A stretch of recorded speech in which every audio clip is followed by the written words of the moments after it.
पुरुषांनाही मन असतं, मला नाही पटत. हे त्याला ईश्वर आहे की नाही तसं. अहो, पुरुषांना मन असतं तर ज्या अत्याचाराच्या घटना घडतायत 2-2.5 वर्षाच्या मुलींपासून प्रौढ महिलांपर्यंत त्या घडल्याच नसत्या. नोएडाची निर्भया, कलकत्त्याची डॉक्टर विद्यार्थिनी किंवा वन अधिकारी पूजा चव्हाण यांच्यासारख्या कित्येक जणींचे बळी या निर्मम पुरुषी अपघाता पायी गेलेले आहेत. आता हल्लीच दक्षिणेत एका सैनिकाने आपल्या पत्नीला मारून तिच्या शरीराचे तुकडे कुकरमध्ये शिजवले, त्याची पावडर केली.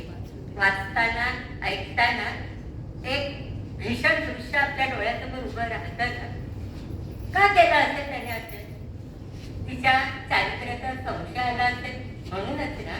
म्हणजे पत्नीच्या चारित्र्याचा संशय आला किंवा एखाद्या स्त्रीने यांच्या कोणत्याही वासनेला, इच्छेला विरोध केला म्हणून तिला घरात संपूनच टाका.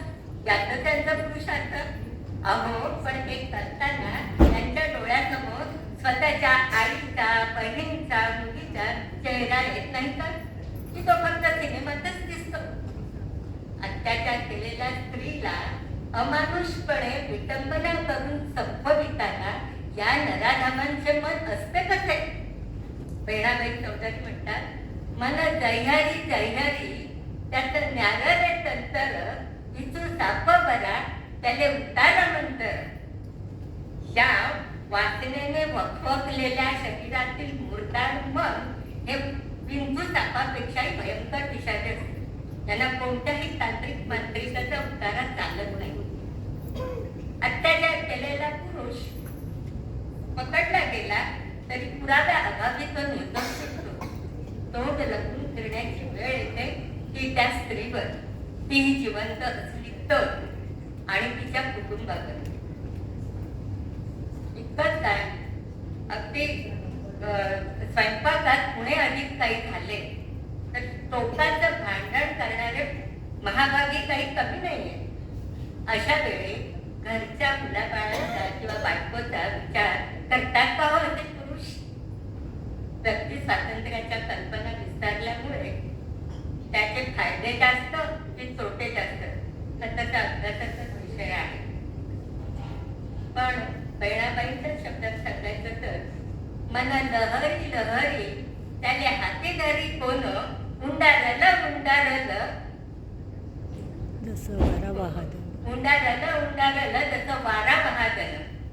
आताची तरुण पिढी ही लहरी मनाच्या अधीन जाऊन वाऱ्यासारखं आचरण करताना दिसते.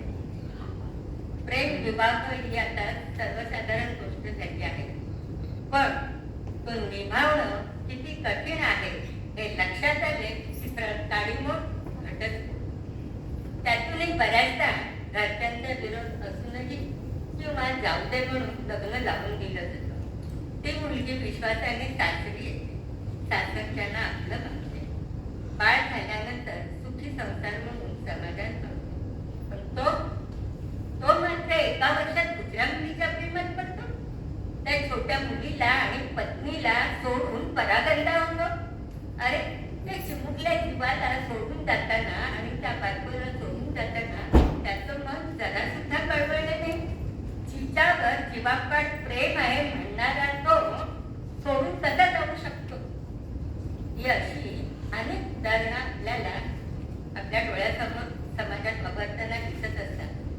यातून फक्त आपल्यासमोर पुरुषांच्या मनाची अहंकारी, पाशवी आणि स्वच्छंदी रूपच डोळ्यासमोर येतात. अर्थात त्याला काही अपवादही आहेत. पहिल्या मुलाच्या जन्मानंतर 10 वर्षांनी मुलगी झाली म्हणून शेजाऱ्यांना पहिल्याच दिवशी बरती वाटणाऱ्या बापाचा आनंद त्याच्या डोळ्यातच पाहावा. मुलीसाठी झपली दुपटी घेण्यापासून तिच्या 10वीच्या निरोप समारंभासाठी हौसेने पहिली साडी घेणाऱ्या वडिलांचा आनंद काही अवर्णनीय. मुलांच्या कुटुंबाच्या संगोपनासाठी, मुलांच्या शिक्षणासाठी आपल्या आवडीनिवडीला मुरड घालणारा बापाचं मन हे स्वतः बाप झाल्याशिवाय कळत नसतं. आताच्या युगात, शर्यतीच्या युगामध्ये मागे राहू नयेत म्हणून मेहनत करणारे वडील, प्रत्येकी कठोर वागणारे वडील आतून फार हळद असतात. मुलांना शिक्षा दिल्याबद्दल काळोखात मुद्दे देणारे वडील आपल्याला माहीत नसतात. अरे शेवटी बापालाही मन असतं. मुलगी लग्नाला झाली की परत संशोधनाला सुरुवात होते.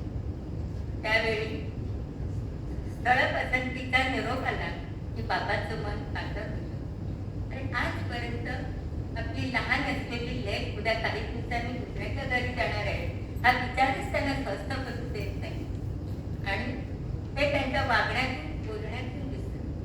जाऊंगी तू तिला घरी तू सुखी राहा हे म्हणताना खरं तर आशीर्वादाबरोबर त्यांच्या मनातली मुलीविषयीची काळजीच जास्त जाणवते. सहसा हल्ली मुलगा मुलगी हे करिअर किंवा शिक्षण या बाबतीत भेदभाव झालेला दिसत नाही. दोघांनाही सारख्याच दृष्टीने शिकवलं जातं. पण त्यावेळेला मुलांचं करिअर घडावं, मुलं स्वावलंबी व्हावी हाच एक उद्देश असतो. आकाशी झेप